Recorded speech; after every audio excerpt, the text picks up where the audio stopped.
Hello, this is week 8 of the 13-week fiscal program for American Prisoners of War. You have myself, Chief Biko. Today we have Chief Alligator, Chief Akibalon, and Chief Blackcoat will be joining us a little bit later. And again, here we focus more so on the first letter in the acronym APOW, which is American. To start us off, we will have Chief Alligator read the 12 steps. All right, American Prisoners of War, 13-week practical program of action for each American prisoner of war. Step 1, learn about the estate or estates your family originated from. Step 2, who established that estate. Step 3, what tribe and confederacy had jurisdiction over that area prior to the European. Step 4, ask all nonprofit organizations you attend, what's your position on reparations? Step 5, they either support it or they don't. No support, no money. However, if they support it, then children and adults need weekly classes free of charge about steps 1, 2, and 3. In addition, field trips to APOW landmarks in that city, county, and state are needed. Step 6, don't support European holidays for the remainder of the 13-week time frame. Step 7, avoid spending money with any small business that doesn't hire your people. Gas stations, nail salons, subways, corner stores, etc. Step 8, all businesses need operating cash. Spend money with American businesses. Step 9, all other groups rely on our energy and operating cash to survive. Set the trends of making other groups follow our lead and support our clubs, services, products, and entertainment. Step 10, the US government is bankrupt. The Federal Reserve prints money, i.e. quantitative easing. It also burns money, i.e. quantitative tightening. The US dollar hasn't been backed by gold since Richard Nixon in 1971, the Gold Standard Act. The government operates off the full faith of its citizens to pay debt and taxes. American prisoners of war no longer have faith in the US government. This is why financial support will be altered, stopped, and redirected. Step 11, teach your kids 1 hour a day about their history on this land. A, have them learn about an American inventor. B, have them know about our heroes. You gotta scroll down some. C, they should know the European that conquered the estate you live in. D, they should know the nation of people prior to European invasion, militarily and culturally. 12, practicing these steps will educate us on the land we're claiming, America, and attaches us to the history and laws of the US government. Every estate American prisoners of war live in should have steps 1, 2, and 3 advertised via social media, radio, and newspaper. This in 13 weeks, one fiscal quarter will bring us together for our common cause. We haven't set a goal and accomplished one since 1965, Birmingham, what was that? The Montgomery bus boycott. So we almost 60 years as a group since we actually set a goal and accomplished it. So that's the steps. Right. And you also had the inventor for this week, Chief Alligator. Okay. Yeah. The inventor today is going to be Landro Bell. He invented the smokestacks for locomotives. The federal patent number is going to be 115153. That invention date was May 23rd, 1871. His birth date is unknown and his death is unknown. And we do not receive a percentage of income from the railroad industry due to that invention. Locomotive stacks on trains. Thank you. Next, I'll go ahead and read the quote for this week.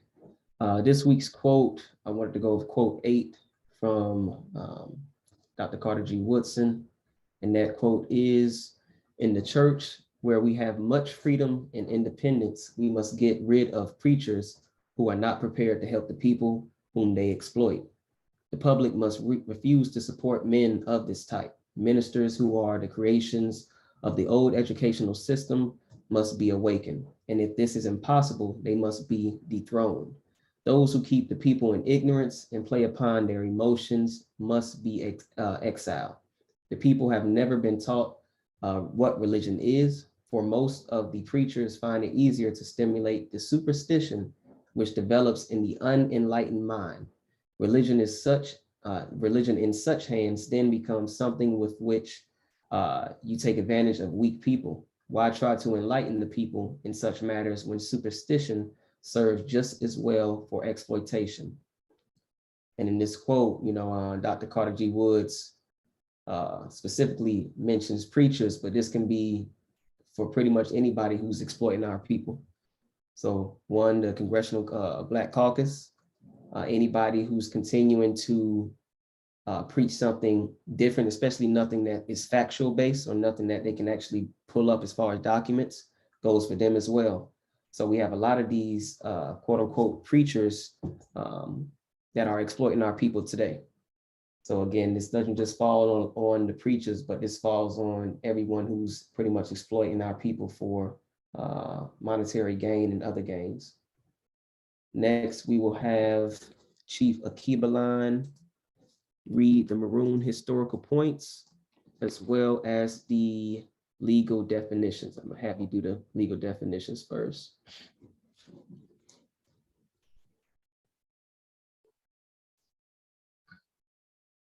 Resolve. Go ahead, Chief Akibalan. Yeah. All right, so for the legal definitions, American is an indigenous to America. Descendants is one who follows the bloodline of the ancestors, either lineally or collaterally. 3 is slavery, a situation in which one person has absolute power over the life, fortune, and liberty of another. 4 is prisoner of war, person, usually a soldier, who is captured by or surrenders to the enemy in wartime. 5 is schooling, any institution at which instruction is given in a particular discipline. And 6 is education and enlightening experience.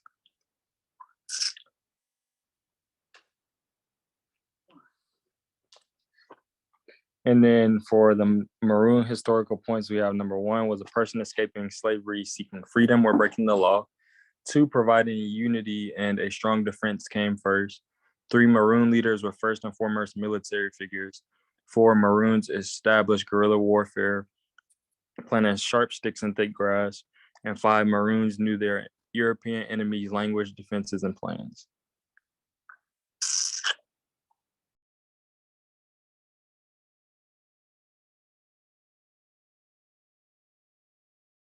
You're on mute, Chief Pico. Good. Let me pull up the Constitution here. Make sure we get those readings as well.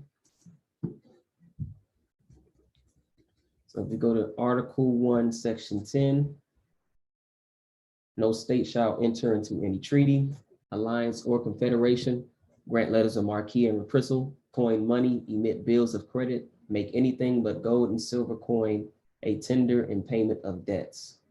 So again, anything outside of gold and silver coin pretty much aren't considered tender for debts. So anything that you're owing anybody on, if it's not being paid in silver and gold, it's really not considered paying off that debt underneath this Constitution, underneath their government. And also in this first line here, no state shall enter into any treaty, alliance, or confederation. So again, as we continue to debunk this thing or this myth of this civil war, we understand it's a civil rebellion because underneath their Constitution, which these states pledged to, even after succeeding, they could not create a confederation. So they could never beat a confederacy. They were basically contradicting what they established in their Constitution. So definitely want to make sure that point is highlighted. As we go down to Article 6, the Constitution and the laws of the United States, which shall be made in pursuance thereof, and all treaties made or which shall be made under the authority of the United States shall be the supreme law of the land, and the judges in every state shall be bound thereby. Anything in the Constitution or laws of any state to the contrary, notwithstanding. So this is basically saying that the treaty is the supreme law of the land. We go back to last fiscal quarter. We read many treaties, Treaty of Payne's Landing, Treaty of Moultrie Creek. All of those, though, were signed by a military, nobody within their government. So nobody within their legislative branch, executive branch, or judicial branch. So those are just things to keep in mind as we continue to read these different acts as well. You'll see who's actually signing off or who's actually enforcing these acts. And last but not least, our favorite, the militia. Section 2 here, the president shall be the commander-in-chief of the Army and Navy of the United States and of the militia of several states. So again, not only is the president the commander-in-chief of the Army and Navy, but also of the militia.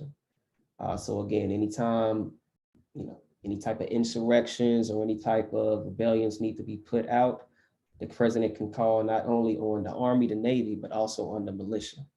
So again, these are concepts that we have to overstand when dealing with this government.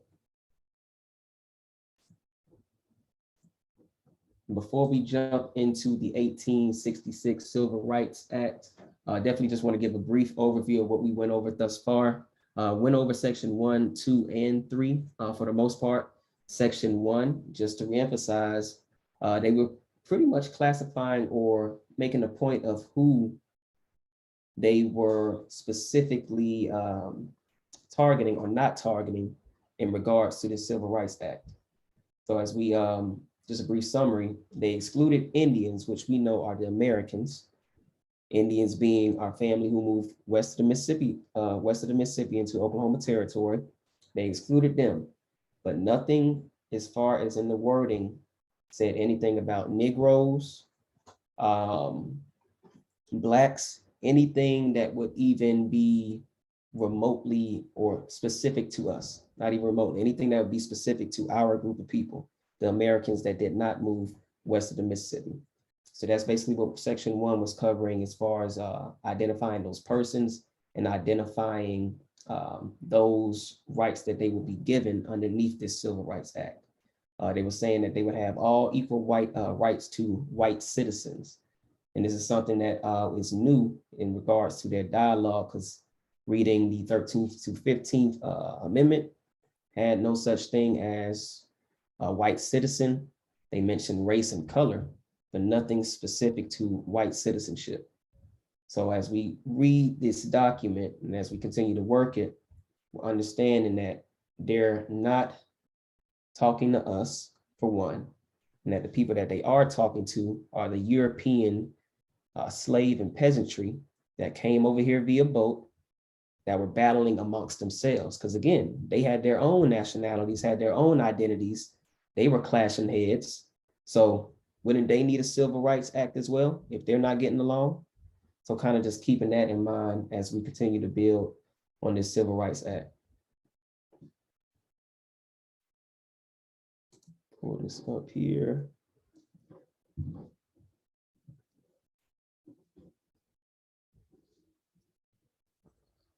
That show clearly for everybody?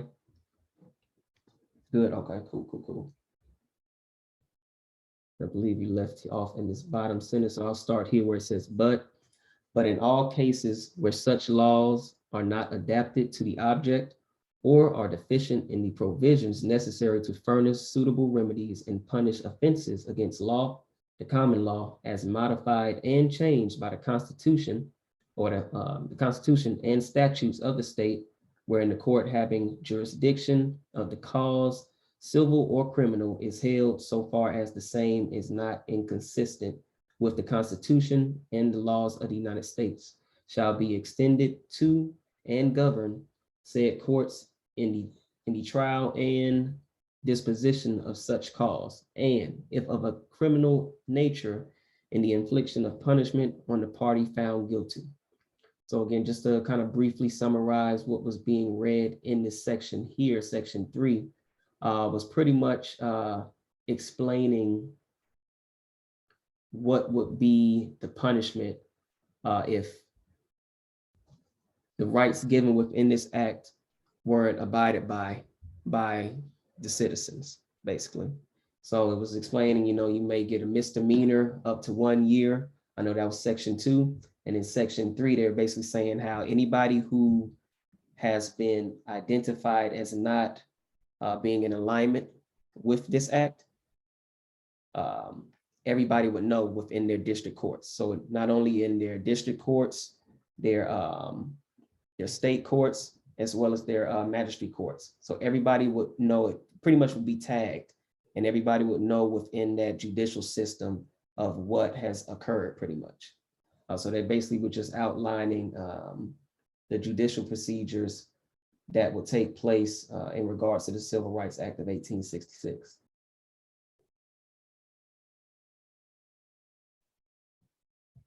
I'll go ahead and start on section 4.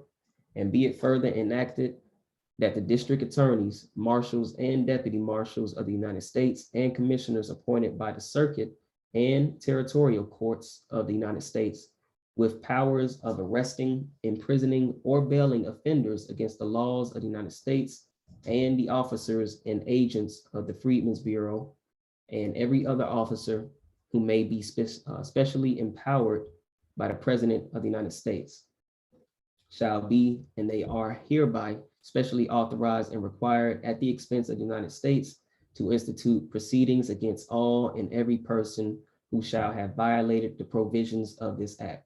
So I'll stop right here. So basically, again, it's pretty much what I'm getting here from this beginning section is that anybody who the president has empowered as far as appointing anybody to make sure that this act is not only enforced, but also that the different circuit branches in the judicial system is also levying punishments on those who have been pretty much convicted of going against this act. So pretty much convicted of the crime of Civil Rights Act or civil rights crime.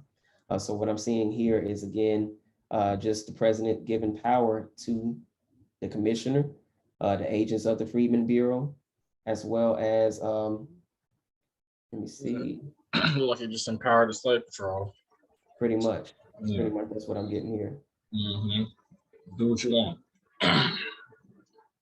Any other thoughts on that? Yeah, both of y'all just kind of touched on it. Mhm. Read off a lot, but if you could highlight in the first sentence, the DAs, the district attorneys, Okay.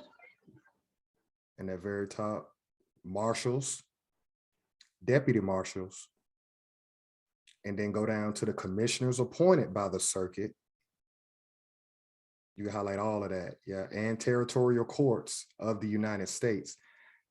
That's a lot of bodies. You got DAs, you're gonna have one district attorney.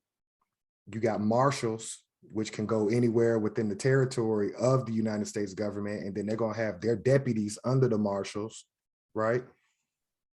Then you got commissioners appointed by the different circuit courts and territorial courts.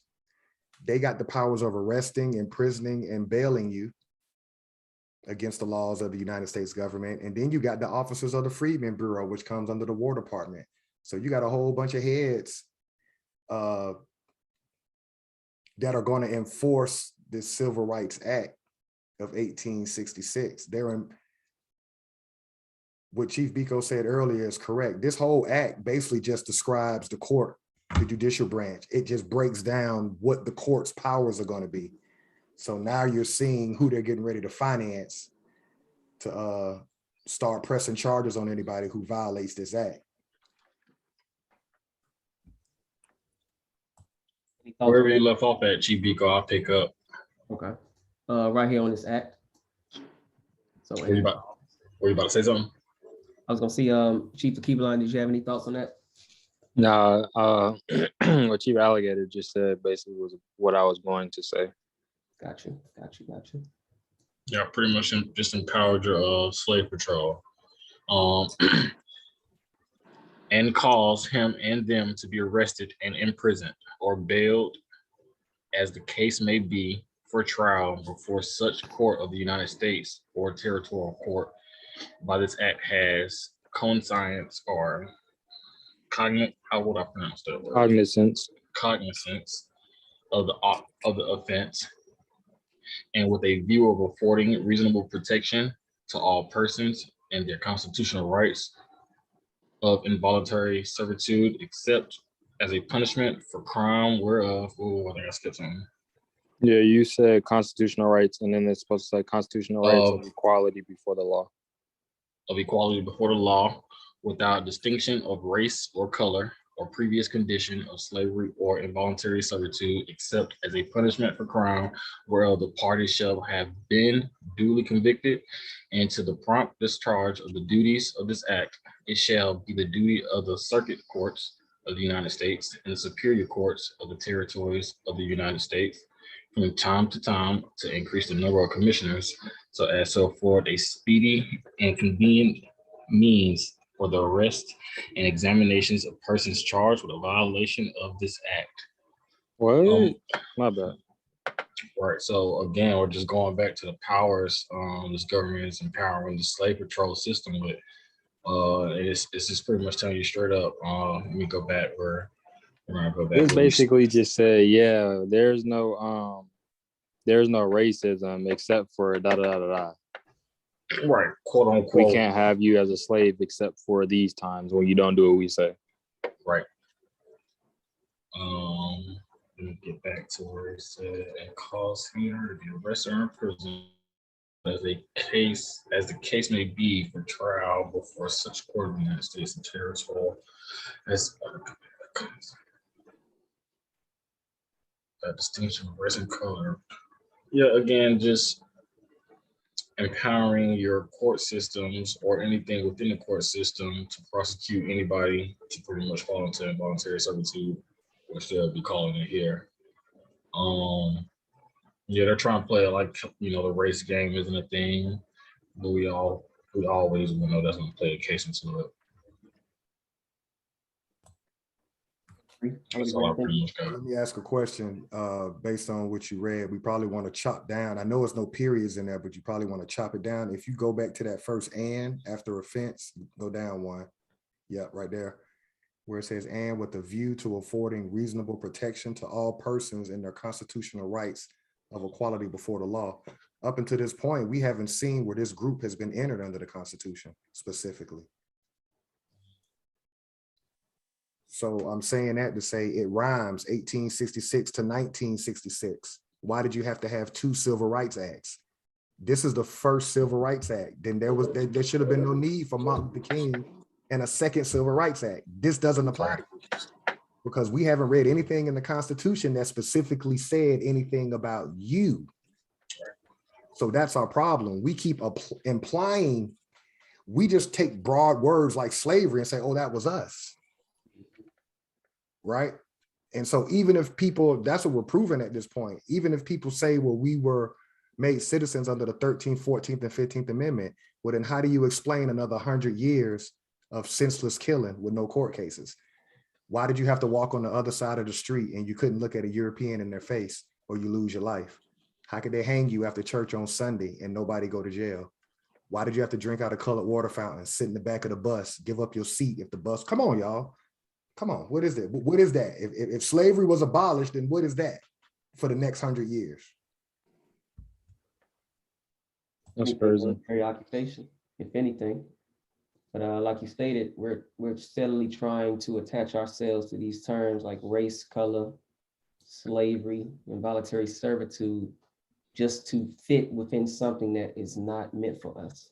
Like you stated, if this was actually meant for us, then how can we have a 1965 Civil Rights Act?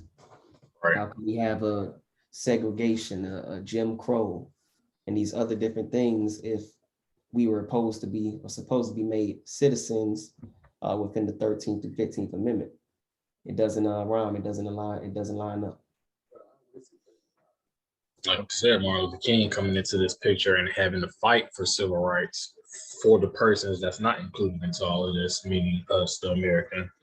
But he posed a good question: why do we continue to always think these apply to us? Once you read these documents, you know, yeah, you were just there on the outskirts trying to join the party. You want to continue to pick up here?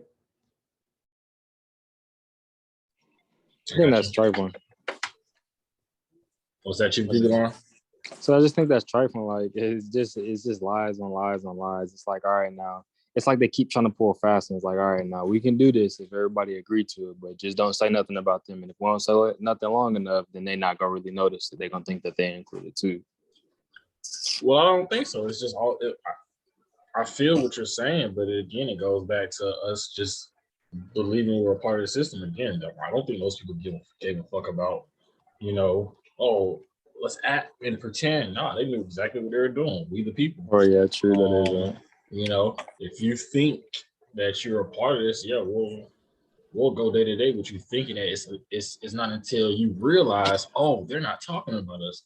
Now we got issues, right? And there's now no action when you don't really, when you don't know stuff like this, it's less likely for you to put action behind it. Because before it's like, like without reading this type of stuff, you always think like, nah, I'm gonna wait till that one president get in, or I'm gonna wait till this person get in, and they're gonna help change it. They're gonna help us out for real. Right. But it's really never like that. Like if we got a whole group of people that's supposed to be speaking for us, and the people that's supposedly supposed to speak for us are not speaking for us, what makes us think that there's gonna be somebody that come out the shadows just willing to do it? Because like you stated, they're all working for what? The same government. Yeah. They're all working for the same government. So of course they going. What team you playing for? That's how it is. Correct. This government got some. This government's pretty powerful. As we read these documents, you can see how they wrote themselves, into power. Can I interject one thing? Can one of y'all pull up on a browser the Dred Scott case just to see the date? Because as they're implementing this Civil Rights Act of 1866, I believe the Dred Scott case comes after this, where the judge tells him in court, the Negro has no rights that a white man has the honor, which is further proof that you're not part of this. But let's just get that date for the Dred Scott case. Great point. Great point. They still ain't get rid of us though. Yeah, I think this is what. So it was decided in 1857. 9 years before. Okay. Dred Scott versus Stanford. Okay, so this comes after Dred Scott. 9 years after. Okay, and we're still in alignment because again, 100 years went by after 1866 to 1966 before you were quote unquote made a citizen. But you don't even have to read this stuff to know this stuff. This is like documented. There's videos of this stuff. When there was equality and all of that, people were still getting hosed down, killed. It's still going on today. Right, but Chief of Keybline, you understand that this is the 1866 Civil Rights Act. This is 100 years before. Well, yeah, I know that. I'm just saying in general, like even for the people who don't read this stuff, like it should be evident that these people don't like care about you. You're not a citizen in their eyes. Yeah. From their actions, like you're stating, I think their Chief of Keybline don't even have to read it. You can just tell by how they're treating you versus how they're treating other. You know what I'm saying? It's like it should be common sense. Yeah, like I don't remember exactly what the time frame was, but they got a whole Asian hate bill. They got their own hotline and nothing like that. Correct. But we gotta like fight to get a case where somebody literally shot a sleeping kid or something. That's crazy. Correct. And that's just further proof. Like you're saying, it's decade after decade after decade further proves that we aren't citizens underneath this government. Because like you stated, how can we have our people continuously killed, yet no bills get passed, no protections, no resources? But like you just highlighted, Asian bill gets passed, actually gets written 1 week after the massacre murder in Atlanta. Get it passed within 90 days. So that just I don't even think Flint got water still. And this is important for your generation, just to let y'all know, my generation, when we were y'all age, that was the beginning of reality rap, or what they coined to be gangster rap. And so a lot of my generation, we weren't concerned with this. We were that first generation to go to school with everybody. And now here we are 20 years later, we're looking back and it's like, what happened? So if you want to know why you need to be up on game, it's because it's worse now for y'all in y'all 20s than it was when we was in our 20s. You see what I'm saying? They weren't killing the way they're doing. When they did Rodney King, we tore that shit up. We tore it up. Like, this is crazy. people don't be really wanting to do stuff though.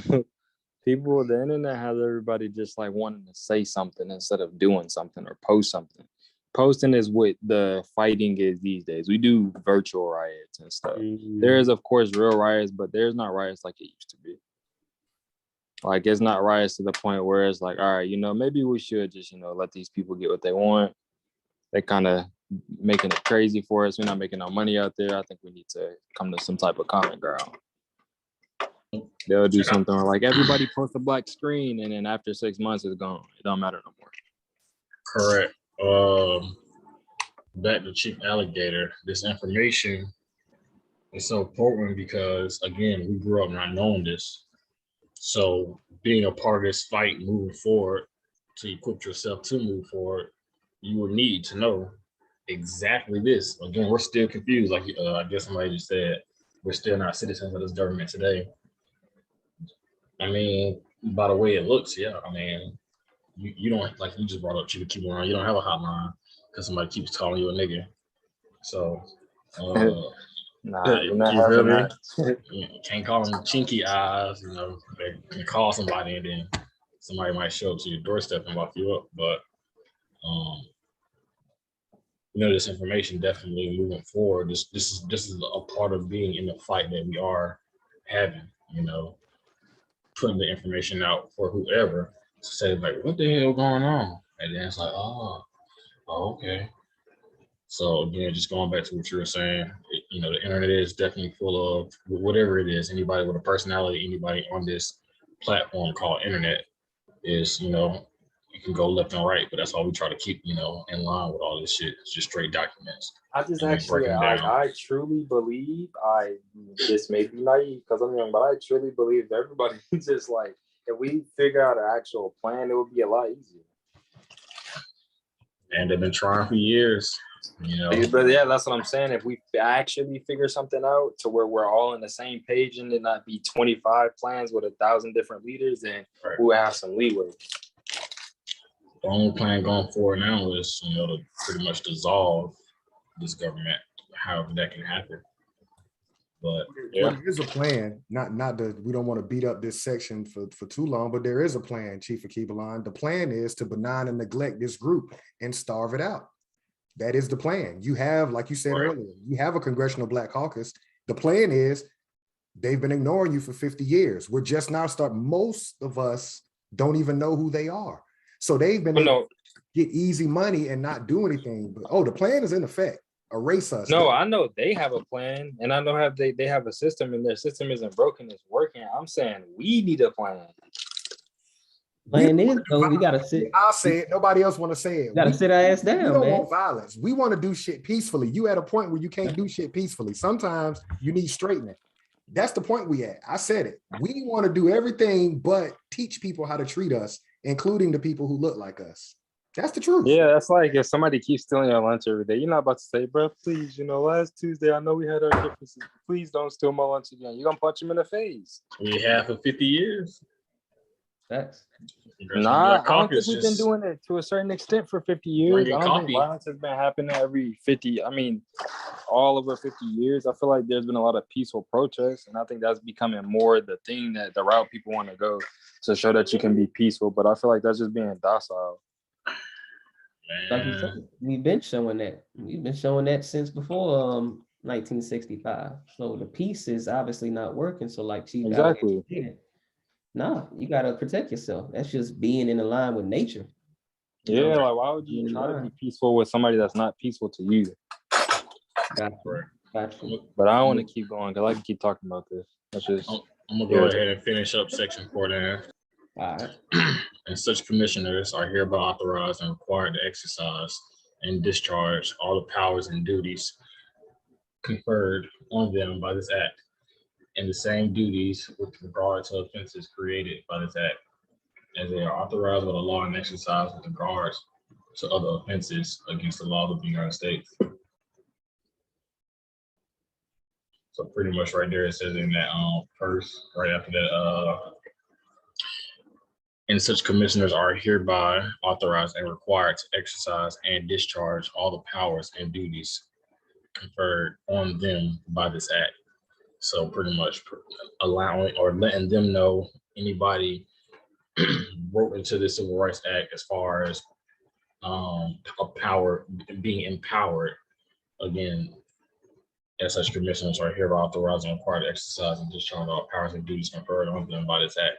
So they pretty much, this act is, again, reiterating to actually exercise these powers at the, so exercise, you know, the powers you have, play with it, flirt with it, see what happens as it's moved forward up under this United States government, you know, exercise the law. That's what I get that. So in short, what they just said was in the South, because remember, they just went through a civil rebellion. What they're basically saying is, if I say, hey, you violated my civil rights, you got marshals, deputy marshals, and agents from the Bureau of the Freedmen's Bureau, right? Lock your ass up and make you post a bond. Right, sound about right. Anybody want to pick up on section 5? I'll do it. And be it further enacted that it shall be the duty of all marshals and deputy marshals to obey and execute all warrants and precepts issued under the provisions of this act when to direct it, and should any marshal or deputy refuse to receive such warrant or other process when tendered, or to use all proper means diligent to execute the same, he shall, on conviction thereof, be fined in the sum of $1,000. So they just told you who gonna serve their warrants under this Civil Rights Act. It's gonna be the marshals and the deputy. And they gave them their own punishment too. It's like, if you're gonna work with us, you're gonna do this, or you're getting fined. Yep, that's it. Yep, $1,000 fine if you don't serve these warrants. Right. Now you can kind of see why they act a certain way, or why they're so pressured to, you know, get out there and draw their weapon. I'm glad that we got somebody. Yeah, let's keep going. Yeah, and understand that this is constitutional. So now you're understanding jurisprudence. The marshal is the law. We were talking about that last week. You got colorable law and you got the law. The colorable law would be municipality police departments. The law is always going to be sheriff, marshal, deputy marshal. Makes sense. Because they take an oath to the Constitution. Police officers don't take an oath to the Constitution. They're just statutory cops. So we need to understand the difference between a police officer and a law officer. They're not the same. Just think about people who work in your court and your county jail. That's the law. You'll never see a police officer working in a county jail or a courtroom. He's not the law. He's colorable law. He appears to be law, but he's not. $1,000, okay. To the use of the person upon whom the accused is alleged to have committed the offense, and the better to enable the said commissioners to execute their duties faithfully and efficiently. Okay, so again, we're just strictly talking about the marshals and the deputy marshals at this point. In conformity with the Constitution of the United States and the requirements of this act, they are hereby authorized and empowered within their counties respectively to appoint in writing under their hands anyone or more suitable persons from time to time to execute all such warrants and other process as may be issued by them in the lawful performance of their respective duties. So they also got the power to deputize you. It just said it, to appoint in writing under their hands. So whether you the deputy marshal or the marshal, if you need more manpower, because you going into quote unquote Indian territory to go snatch up some Americans, you can go ahead and deputize some of them peasants. Come on, you rolling with me. I just made you a deputy. Anybody want to build on that? Makes sense, and that kind of falls in alignment with the Jim Crow laws and segregation in general. Right. That attitude, you know, like shit. Don't worry, I just got deputized. We gonna go and fuck up some of their land and shit like that. So you can see how empowered them, because they understood that now, okay, well shit, I have some type of stature. Somebody's underneath me now who I can control because they've given me power. So the government has given their peasantry, their slaves, the power. So now that's how you can see how a motherfucker can come out his house and shoot a nigga jogging in the street.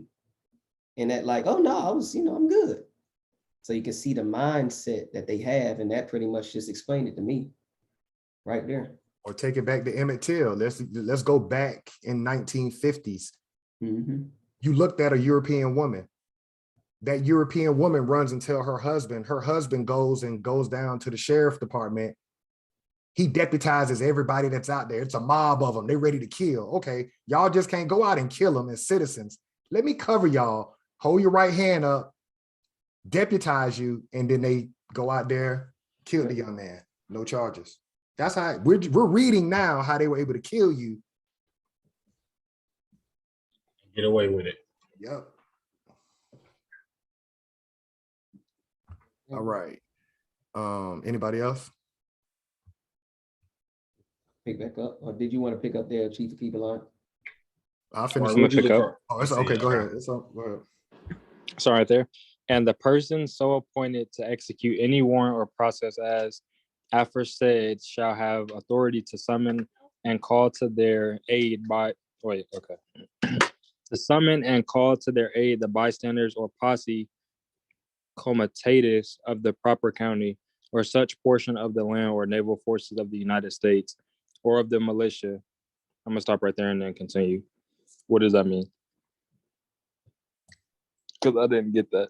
Posse comitatus, a posse. That's a word for a posse is like a gang. Yeah. Well, I know what a posse is, but what's a comitatus? That's the same word, posse comitatus. It's like okay. It's like a legalized gang, a lawful gang. It's They like weird, how you bro. just explained the mob. They was able to deputize them and do whatever they wanted at that point. That's wild. As may be necessary to the performance of the duty with which they are charged, and to ensure a faithful observance of the clause of the Constitution which prohibits slavery, in conformity with the provisions of this act. What conformity means, like togetherness, right? Making it say to performance of the Unity. and said warrants shall run and be executed by said officers anywhere in the state or territory within which they are issued. I'm gonna let somebody else expand on this before I do, because I want to like reread it.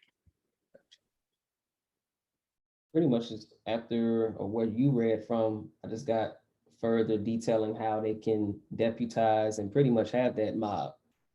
Have that Okay. mob. How I you was can thinking see the same. people, in the streets with their pitchforks and torches and say, okay, yeah, we finna go round up this nigga because he allegedly whistled or did something to my wife or my son. So it's just showing they can legalize it to cover themselves underneath the Wow. the law, pretty much, in order to do that. This is basically just like a handbook, like how to survive. For the European, yeah. Because again, we don't have any of these benefits underneath this act. And it's not directed towards us. That's crazy. It's just crazy looking at this and like realizing it's just basically like a survival book. And like, Yeah, like these are laws for the most part, but at the same time, it's really just telling you how to stay out of trouble and how to work in the system that they got working.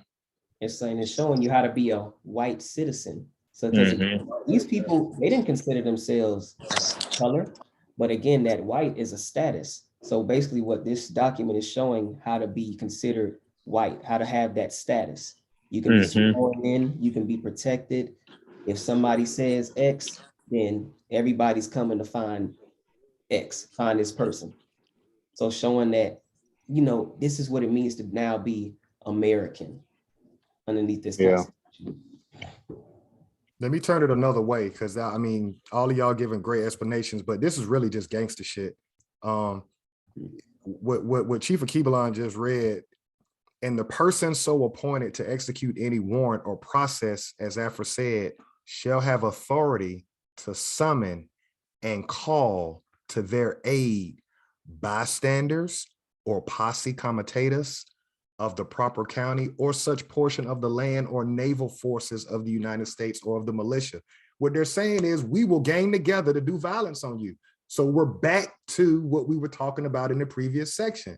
You continue to want to march and pray where these people have a code of conduct that if you get out of line civilly, I can get a bystander and deputize you and say, come with me to go get him. Would that That's be the what we same thing as read. like a citizen's arrest? Basically, he can deputize you. He can get a bystander. He can get a gang, a posse standing on the corner. Hey, y'all come with me. So again, it's like we want to do everything but protect ourselves. We want to do everything but have a group of people that can get on the same time. Think about what we do when we see violence amongst our own people. We don't gang up and just say, hey, man, take the handcuffs off of them. That's basically what this is saying, what we're reading right here. You break their Civil Rights Act, he can have that whole town chasing your ass.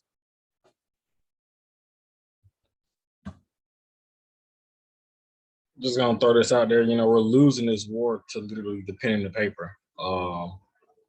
What if we've had many great leaders that stood in front of us and, you know, push their perspectives, but all they're doing is literally sitting down with pen and paper with 16 or whoever other folks in that room, and they're, you know, pretty much signing off on these things, and everybody else around them are rallying behind them. Our people don't rally behind us, you know. We already got many gang. This is like Chief Alligator said, this ain't nothing but some gangster shit. Gang. We did the gang part. Can we get intellectual with it and then actually rally behind our people? Like Chief Alligator said again, police officer comes and locks up one of ours. We come and say, hey, take that up on them. They're looking like, what? We're like, what? You know, we have to understand if they're not going to be a part of the system, well, okay, let's go ahead and let's get a mindset of our own system and how we're going to protect our own and move forward. Instead of always think, oh, are we a part of it? Are we not? Oh, we're not a part of it. We don't get benefits from it. You get Section 8 of food stamps. That's about it. All right, let's try something else. But we don't want that. If Chief of Cuba Line, you know, if you said anything, yeah, we ourselves have to pretty much enact our own, you know, constitution on ourselves, because now we're confusing their game all over the place. We got to get on code with one another, like you said. This could be that's code. Exactly. They wrote their code down. Yeah, this could be the legal definition of a sundown town. They basically come together and say, hey, if you catch one of them Americans in our town and the sun go down, I'm deputizing all of y'all. And some of them may even do business with you. And so that's where they put the white sheet over their head and call it the KKK. It ain't nothing but deputized motherfucking citizens to come get you. Come on, y'all. This shit gangster. Wow. Deputized everybody at night. Yeah, why else would you hide your face? You might be the judge in the goddamn town. Y'all don't even know. I'm finna pull up on you. And we saw that shit. I mean, it's highlighted. We see where they, who they are in your movies. Hell, when you unmask them, oh yeah, he the deputy, the marshal for this county. So what you think he did before everybody put on them sheets? So shit, even if you got him on, I deputize everybody who's here right now, and let's ride out. Great point there. Great point there, Chief Alligator. We act like second-class citizens under this government. We act as if we not the real people. You know, there's this thing called law that got us so confused. But what is law and where did it come from and who enacted it? Does it look like you? No. Oh, so you want to just, you want somebody to control and pull your strings. So it's just like, that's great. The deputy can go in town and say, everybody, you're part of the gang now. We're going to go get little John from. So yeah, these are some, our ancestors, they got, I would say they got blindsided, It's like, whoa. Went back to sleep, man. Went back to sleep. We did. We're going back into a deeper and deeper sleep as we move forward. Hypnosis. I'm gonna try to read a few of this section 6. Did you finish that last section? Yeah, right here he did. Okay. That part where it says the Constitution which prohibits slavery. Conformity. Conformity. Yeah, I remember him reading the conformity part. Did you want to come back to that, Chief Kivalan? Y'all phones are breaking up. I didn't hear. I said, did you want to come back to this part? I know you said after everybody broke it down, you kind of wanted to see if you comprehended for yourself as far as like what you got from it. Oh no, when Alligator said the first thing he said, I said that's what I agreed to. Okay. Got you. Yeah, he broke it down. Basically, I had an idea, but I wanted to hear what y'all said first to see if I was on the same page. Makes sense. Here. Go ahead and type. I'll pick it up. Okay. Yeah, I got you. Let me ask a question first, Chief Blackcoat. Is this racism or is this organized violence? This is really organized. This is organized it's just system of violence. Yeah, it's organized violence. The violence part is what kind of throws, you know, the whole narrative off, because we're thinking, oh, government is to I guess protect the citizens. You know, you do for your citizens. You're going to be a government to govern. So when the violence part comes in, it's kind of like, wait, are you our helper or our destroyer?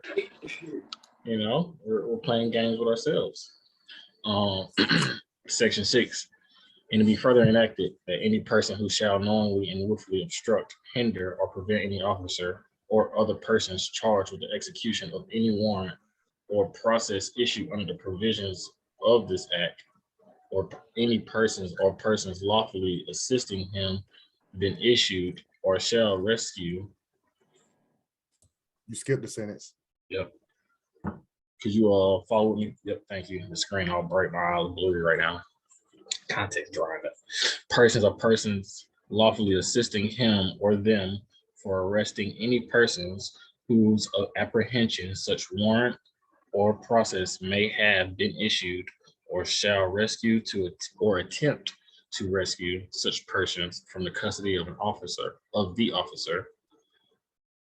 other person or persons, or those lawfully assisting as aforesaid, when so arrested, pursuant to the authority herein given and declared, or shall aid, abet, or assist any person so arrested as aforesaid, directly or indirectly. I'm gonna start right there. That's a lot. I like how they like to the continuation of words. I'm just now seeing what they do, continuously writing little things in. To the average person, you won't even be able to pick up on this, because it's just a continuation of what they're just going to keep allowing or writing into the law. So let's kind of break this down. From arresting any person, or we can go right there, that any person who shall knowingly and willfully obstruct, hinder, or prevent any officer or the other person charged with the execution of the warrant or process issued under this provision of this act. All right, so right now we're talking about anybody right now breaking the law. Not breaking it, willfully obstructing, meaning if they got a warrant for your arrest, and let's say I'm hiding in your house. Okay. So now it's empowering them to put a cape on their back. Not only do they have the right to deputize any damn body who look like them to come get your ass, posse, ordinary standby person. If you assist in me getting away, now they're saying what can happen to you. So yeah, that's why they on 10. That's why they chest stuck out in society, because you can't do a damn thing when they coming for you, basically. Right. And it's just like that today, you know, that overhead fear of the boogeyman, whoever the boogeyman is, you know, apparently they got there's a boogeyman out there. Not everybody bleeds like this boogeyman. So let me give you a practical, my mind is running now. Let me give you an example of how they can take over a town. Let's say they write up a bullshit warrant like they do now. Let's say they write up a bullshit warrant for Chief of Keebelon, and Chief of Keebelon runs a town. Let's say he runs blank town, and everybody on this video helps Chief of Keebelon to hide. They can lock up everybody in that town and say all of y'all assisted. That's what. Yeah, you're obstructing us serving this warrant on because he's in that town, right? And they can just take the whole town, because they can say you're obstructing. What chance do you have in their judicial branch system to prove otherwise? Right. You're not protected. You're not a part of it. This is what it's showing you.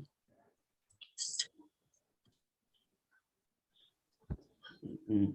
Just that easy. What you just read is them saying that any person who shall knowingly and willfully Willfully. obstruct, Right. hinder, or prevent any officer or other person charged with the execution of any warrant or process issued under this provision of this act, or any person or persons lawfully assisting him or them from arresting any person. So basically, they can accuse all of us saying, hey, all y'all Everybody. trying to help Chief of Keeble get No, like you said, you know, this is next level shit. And who the fuck taught, like, so this has to be your elite coming over from Europe. This has to be your college class or your people that whatever they would call themselves, because you to write this up and to write it in this type of nature in 1866. Yeah, I think it's confusing still. I don't feel no, like it's supposed to natural be. language. It's supposed to be. Yeah, I don't think this is like our language of stuff. Yeah, you Chief Alligator can, you know, That's because he reads supposed law. to be you're supposed to be confused. Come on. Well, There's an easy way of getting this. I heard it's called legalese, like the language that they use in legal terms called legalese. Exactly. keep in your mind when we're reading this, just keep in your mind gangster shit. Keep in mind that Right. they have manhunters in the room telling the lawyers everything Sure. they want to be able to do. Fact. So what they're saying Right. is, look, when we go manhunting, anybody who stops us from getting this person, you need to have our back. And so you got to think like that. Whereas what we have is we have preachers and classroom people writing up no, you got to have the hunters in the room too.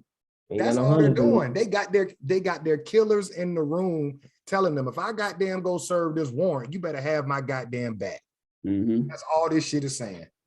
Facts. No, you're right. You're right. And I want to see what the hell the 1965 one got, because That's all I've been thinking about. Like, I want to what's see if next? any of these things are like taken out, because I'm like you said, it's basically showing a right to kill, and not only from their marshals and officers and things of that nature, but the regular citizen, anybody who they deputize. Yep, exactly. Yep, empower your deputies to deputize. So they're just, they're in line. They got structure going on, but it empowers their whole group to make sure they stay on top. Correct. That's something we can kind of pull from their book. Not saying that we are, we read our Maroon points and we do what we do every day and we see how our ancestors fought. But now we can kind of pull a page from this book. All of us has to, you got to come together when they're doing whatever they do. That's how you learn how to do it. You have to learn the enemy first. You gotta learn what they did, how they won. Exactly. Said we just doing what we read in the Maroon historical points. First and foremost, military figures were the leaders. They knew their European, the enemy's language, defenses, and plans. I mean, that's what we doing right now. Literally. Can you see how we're out of alignment when you get the preachers who they make leaders and they come from a moral standpoint and we all need to get along, but that's not in their language in their documents. They're not talking nothing about morality. They're talking about giving as much manpower as possible to come get your ass. And it's funny. People assist you going down with your ass. And it's funny how you mentioned that too, because it just shows how out of fucking whack our people are. Y'all think this should apply to us and we didn't follow this shit? Just imagine if we did follow this shit. You see what I'm saying? So this is supposed to be applied to us, but yet we don't follow it. So subconsciously, you already know this ain't for us because you're not doing anything in this shit. Like you said, you're not aligning up. You're not ready to go to fucking arms and kill some folks for shit that's legally given you or supposed to be giving you if you're saying that this applies to you. We got big-headed. When we read those inventions, that happened, during these times that we're reading about. So we got big-headed. We didn't catch on to the cat and mouse trick. We really allowed this European armies come over and pretty much bamboozle us. But like what you said, Chico, how we read this and not and apply it to ourselves. You're a part of this shit. We're the deputy too. Let's ride. But at this point, I try to put the picture in my head as far as like what's going down here. I got some people that live down there in Thomasville. They got a community of 20 people in this area. Are white people just storming in to 100 deep and just doing whatever they want? Like, I'm always trying to understand what was going on actually and how it had to be brutal. It had to just be straight gangster shit. Like we continue to reiterate because now we're here in the future and we're still playing pussy. And it's funny too, because like our people will pick apart what applies to us within a damn document. Right. You see, they saying this applies to everybody. Citizen, right? Underneath their government. But we would say, oh no, we're supposed to have the first two parts. We're supposed to have the rights of the white citizen. We're not supposed to be able to do this or be able to deputize anybody or be able to be, hunting folks like that. That doesn't, we only had the first section. Right. So even when we show them like, okay, we say it applies to us, then why are we doing this? Only the first two parts. It's always like, again, trying to attach ourselves, and then we say, okay, attach yourself. Oh no, that's morally incorrect. That's not what people says. I see what you're saying. I'm following. You can't have it both ways. You can't have it both ways. You got to stand on it. Just playing after you see so much damage that has already happened. Right now we're talking about the 1866 Civil Rights Act. You have the dogs being sick on people and all these crazy things. We're talking about the 1800s. So I like what you're saying, Chief, because how were they out there playing into the consideration of being a part of this government, but not also empowering themselves with this government wrote in? They weren't empowering themselves. If you talk to your grandparents or your great uncles or your great, they didn't deal with these people. It was on site. Somehow we've forgotten that it was on site. If they came in our area, we knew that it was all bad. Your ass, look, you may not make it back. You probably ain't gonna make it back. Yeah, it was all bad, and all it took was them to knock on your door and say, "Hey, we looking for Chief of Keebalon. What'd he do? Come on out." If you said, let me just play devil's advocate so we can get through section 6. Let's say you said, "Oh, I am a part of this government now, due to the 1866 Civil Rights Act and the 13th, 14th, and 15th Amendment." If I'm a European, I'm gonna say, where in them documents, boy, do it say anything about a nigga having rights? See the game? Mm-hmm. That's all they gotta ask you. Show me in this document, boy, were you a citizen? It don't say it. Don't say it. Which is why your ass was swinging from trees for the next 100 years. This aligns right with history. This is why your ass was segregated. This is why you couldn't drink from a white water fountain. This is why you had to ride in the back of a bus. Why? This shit was in order. If you didn't want to give up your seat, that European could get off that bus and wave down the nearest officer, get deputized. They can go in there, snatch your ass off that bus and hang you right there. That's real. That's why the police can sick their dogs on you. The fire department can hit you with water hoses. Man. Let's see if we can finish section 6. We got a short-term memory. We don't like to look at how we got fucked over. That's our problem. You like to forget. It probably creates too much damage within the heart. I don't think we forget. I just think we forgive all the time. There too. That right there too. Keep it on. You can't really forget this. We don't forget we get Black History Month every year. That's all they remind us of. They don't tell us about the good things that we've accomplished. Or like Black History Month, even a real inventors thing, that we have that we've brought to the world and things like that. It's just about how we were getting hung and how MLK was such a great person for us, and we should just be happy with the progress that we've quote unquote made. Right. Today's time, as far as Black History Month, I remember, growing up, we used to have a lot of different things going on, from the school to just the community as well. Today's time, I'm not really, whatever, but like, what do we do for Black History Month today? Like, what's out there? What programs and how do we flourish this month before it ends in its 28 days? We learn about the Battle of Moultrie Creek of the Seminole Wars. you know, that should be implemented somewhere, you know, that be in our history, our true history. Where did you stop off there, Chief Black Coat? Right. Was it See if we could just finish Hold the on. section. He stopped at then Way down shall rescue or attempt to rescue such person from custody of the officer, other person or persons. I see you. Is it right above it?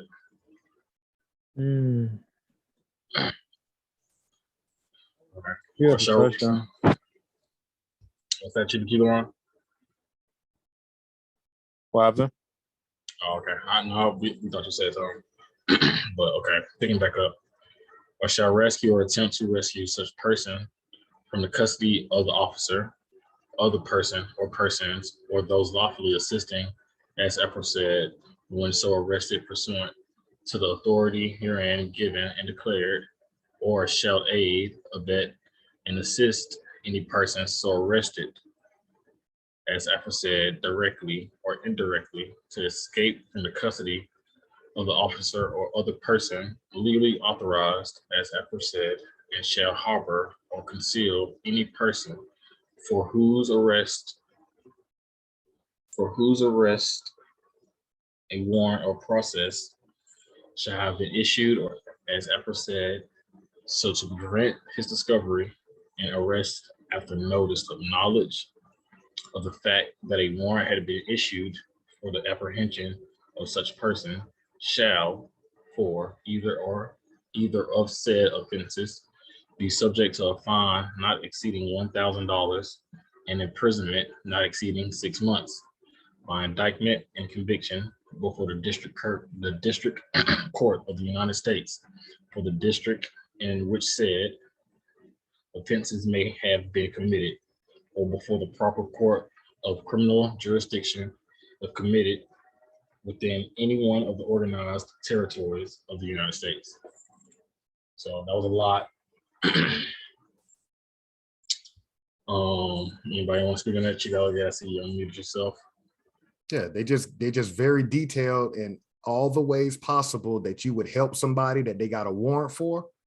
They've crossed all T's and dotted all I's. They will lock your ass up. You got 6 months. No matter where you at, who you with. Right. You can Right. conceal them. Everything you Whatever. just read, you can if you harbor and conceal them, Right. if you obey, if you aid them, yeah, basically they got it all broke down. Basically, if you look at the motherfucker, your ass going to jail with him. If we got a warrant for you, yeah, you just aided him because you looked at him. We don't know what. Right, and you know, that's another downside to our group not having that protection or having that group for protection.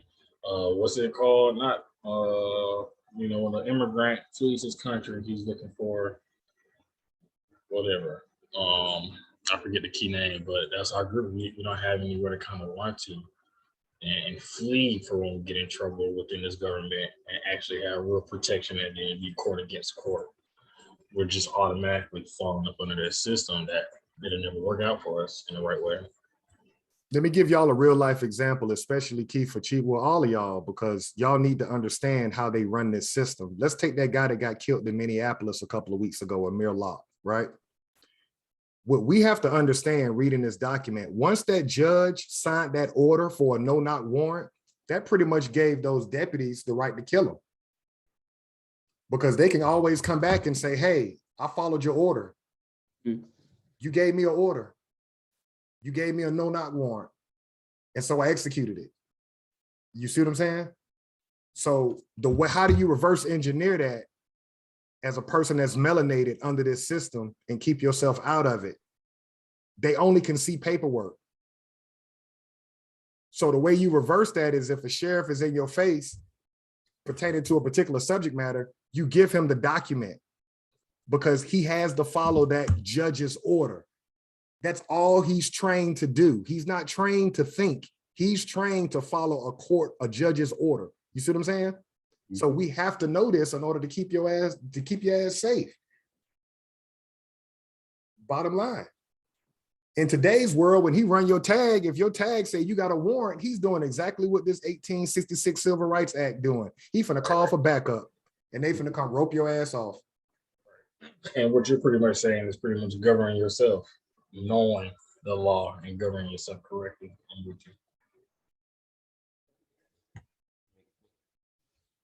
Because that's what they're doing. They can do no wrong because it's gonna go back to the judge that signed the order. You see, that's why nobody got arrested in Minneapolis for killing Amir Locke, because to get him, you got to look at the judge who signed the no-knock warrant. Then you got to look at the chief of police. Then you got to look at the mayor. They're not gonna do it. He's just operations. And they understand that. You see what I'm saying? They understand that hey, once I get that order, goddamn it, whoever in that house, their ass is grass. I got the no-knock warrant. And they get off on that. You got to understand that. They get off on that. We got a no-knock warrant tonight, boys. Get some good rest. Mm-hmm. They hope they catch somebody in that bitch slipping.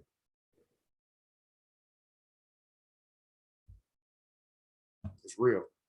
Hey, man. The game. Let's do we done finished off section 6.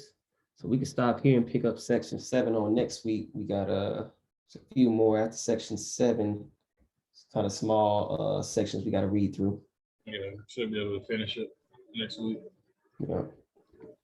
And this should clear up for all of us. This should clear up how you get what's that, Lake Lanier in North Georgia, how that's an underground American town. Right. Hear about towns that got flooded or killed everybody in the town with a massacre. All they needed was something like this to say, oh, they're harboring somebody we got a warrant for. And look, Just that simple. other legally authorized persons.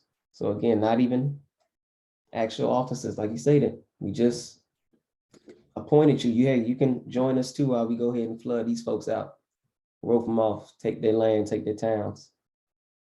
So, yep, this document is basically illustrating how that was done. How all of the Greenwoods, the Tulsas, all of these major massacres of our people in these towns, this is the document highlighting how it was done. Said it. How did they all get away with all this? And I believe when you brought up Tulsa, I believe, don't quote me on this, I think Tulsa started because an American got on the elevator with a European and she said he bumped into her. But it makes sense now. All she had to do was go run right down to the sheriff's office. I got attacked by this guy. Mhm. Deputize the whole town. We come at night, we burning every house down, killing everybody in the house. And shit, like it's war. It's legit war.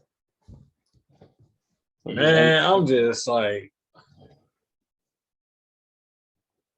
they legally. we'll see wrote how old I to- get. See if I become 80 years old and we still be out here, you know. We'll see if we can pick up that baton and actually continue this race. It's crazy. It's crazy. Stop right there. It just ain't no way niggas is just, these gotta read, because yeah, we're definitely understanding how this government could pretty much just fuck us over. Yeah. They empowered themselves. Yeah, we're gonna write ourselves a law, empower everybody through it. You know, don't ever worry about getting in trouble. We got you. I'm the deputy.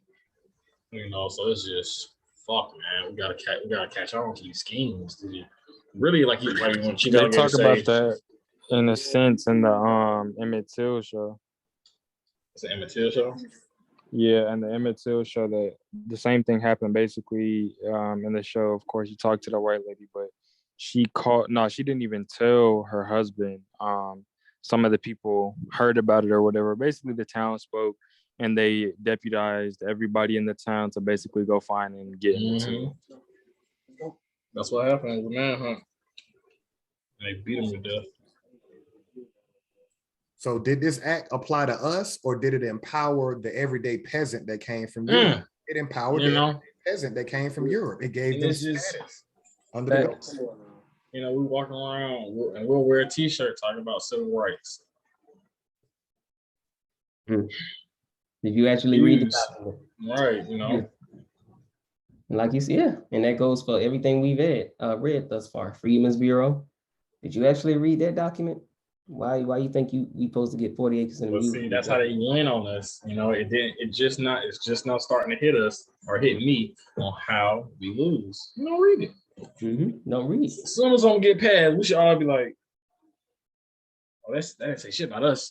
And you stay on their heads. We get they'll confuse us by throwing somebody we care about name on it, and we're thinking it's representing us. Oh, George Floyd Act. Actually, they threw that one away, so that they don't really talk about that one. That was too much of a good act. I'll just bring Sandra Bland Act. Oh, Sandra Bland. We don't read it. That's what that act talking about. That's what I'm trying to share with y'all generation. That's my generation fault, because my parents, my aunts and uncles, those people that was in office in the 90s, they were against rap music, particularly reality rap, which is what they call gangster rap now. Who was against it?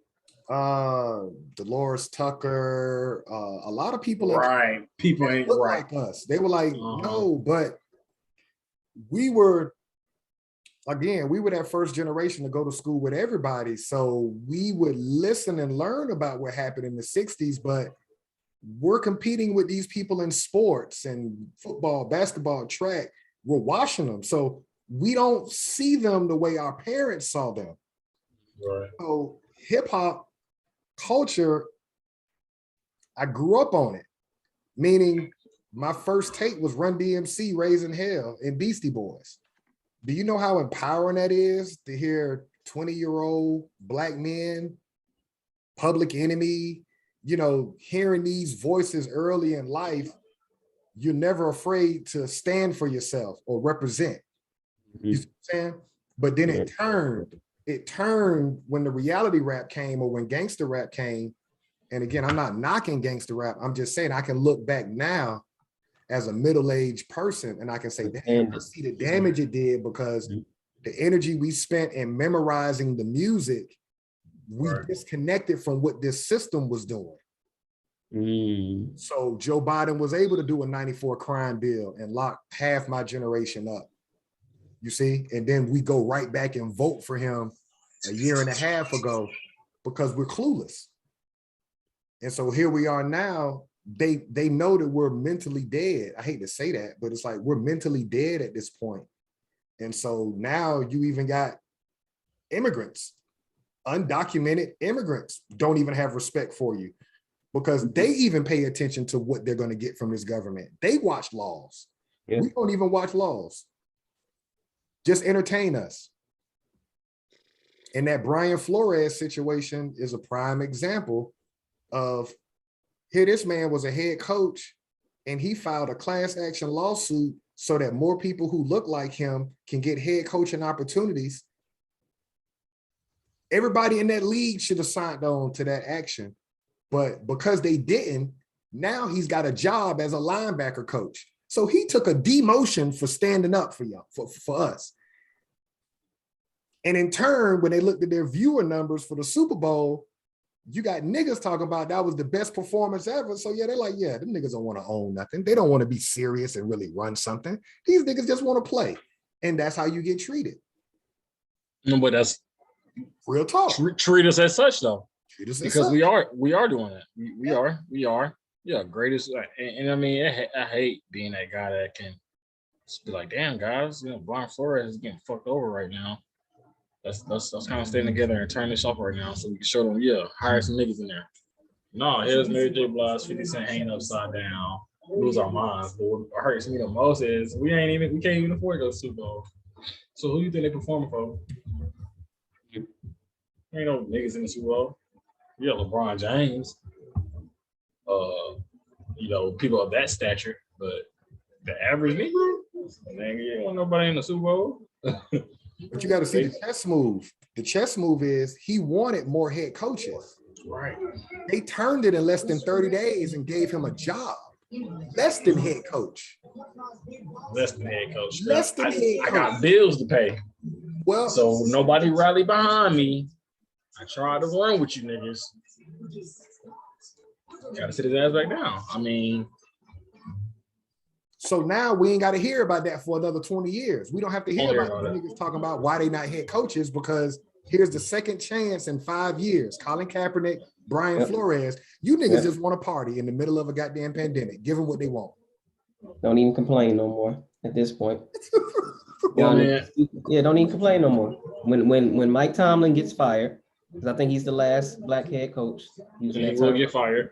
When he gets fired, don't complain about another 20, 30, 40 years passing and no black American head coaches. And niggas so trash. I brought up Mike Tomlin, I think, sometime last week in a discussion with somebody. I'm like, well, you know, shout out to Mike Tomlin for still holding it down out there, and we got them boys a ring. And another Negro, black guy, fuck Mike Tomlin, this and that. I'm like, oh, that's a black head coach in the NFL. What you mean? He ain't did nothing since. I'm like, hold on, bro, you got the wrong. You worrying about the game more than the brother. What you talking about, bro? But that man, you know, he out there representing right now, and you worrying about his wins. We're so, I don't know where we live anymore. We're somewhere weird. We don't care about power. We don't care about ownership, and we don't care about being protected under this government. I'm gonna say it again. When Congress did not vote to pass the George Floyd Act and niggas said nothing, to me, that was a nail in the coffin. It's like, damn, boy, we in bad shape.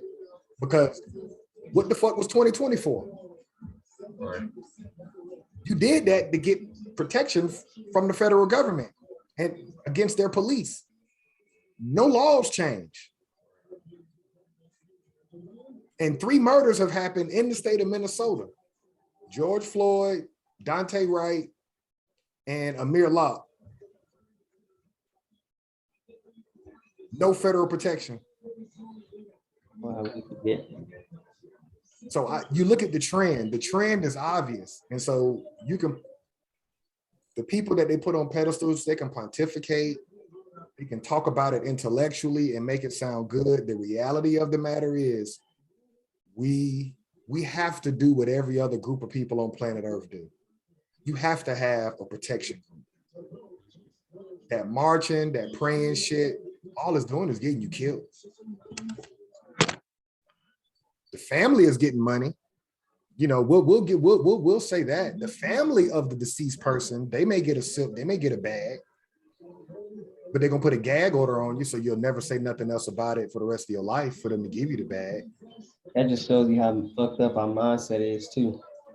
We worry about this fiat more than actually getting justice in natural law justice. Because you're the poorest group under this government. Let's be real. Prisoners of war, aka black people, aka Afro-American, aka minority. You're the poorest group under this government. Why not give them a settlement for fiat? They ain't got nothing. Mm-hmm. I hate to say it. And you're gonna bite on that because you have anything. Yeah, you Poorest got mentally, financially, physically, the poorest, all 3 aspects too. The statistic is already out. Quote unquote African Americans, what is this, 25? They saying about 2053. We'll be, I don't know how old, but we'll still be here. Pretty much our cost of our, what is it? What's the word they use? You'll have no wealth. You'll have little to no wealth. Yeah, 0 to no wealth. But the fact that it's going to be at 0, you're just like, are we not paying attention to what the fuck is going on? Well, like, that's directly tied to my generation dying off because I'm Generation X. So most of my generation is in prison. I'm going to say 30%. I'm going to say 30% of the men from my generation are in prison or have felonies. I'm going to say 70% of my generation has felonies. So you're relegated to low income, menial work. You don't have career oriented opportunities. You just have jobs, right? Then you add on what we were talking about last week. Most of us don't have legal rights to our children. So you can't pass anything to the child because the child is really the state's. So they're looking at the whole play and they're like, yeah, by the time this generation die off, they kids, fuck, they ain't getting nothing. They ain't getting shit. And if they, and that even ties into the whole, like again, the financial IQ of our people is so crazy where, God forbid, your son dies, but you more so worried about the financial aspect that Ben Crump could possibly get you versus already having shit in order. Your child died, you got your life insurance or something that can cover it, so you ain't even worried about the financial gain. You want an eye for eye. I want to make sure this motherfucker who put my son in the ground, or my daughter, or my husband, or my wife in the ground, I want to make sure they get their ass in the ground. Don't worry about no goddamn fiat. But again, we so out of order with everything where it's like, well, we couldn't get that. I guess we'll have to take the money. Like, what? That shit crazy. That shit is wild to me. They're not projecting that 2053 number that Chief Blackcoat brought up for nothing. They have mathematically done the formula, and they're saying, okay, this is the first generation, Generation X, that went a college degree in mass, mainly the women. And so that's a liability that they already have on their financial statement. By the time you get the mortgage in the car, they got a negative net worth. That means they die with nothing. That's how they're looking at it. 2053, when this Generation X dies off, they're not going to leave nothing for their kids. And they're already propping up the Afghanistan refugees with $500,000, illegal immigrants getting 450, gays about to get reparations. So they're making sure everybody's propped up. And now it's just a timeline they're starving us out in real time. They're starving those of us that understand. We're fighting against that the best way we can. Most of us don't even understand. They're starving us out. And see it. I ask Chief Nico and Chief Delegated at all time. How the fuck did we make it this far? Like, how are we here? Ain't no way. Nigga luck. That's what I'm saying. Yeah, it's just luck. We gambling right now, and we just happen to have enough money to keep gambling. And we just so happen to have enough strength and courage to keep gambling. Because we're hanging on by, 2053 is right there, man. I think I'll be in my 40s or 50s. So it's like 30 years. Yeah, I'll be in my 50s.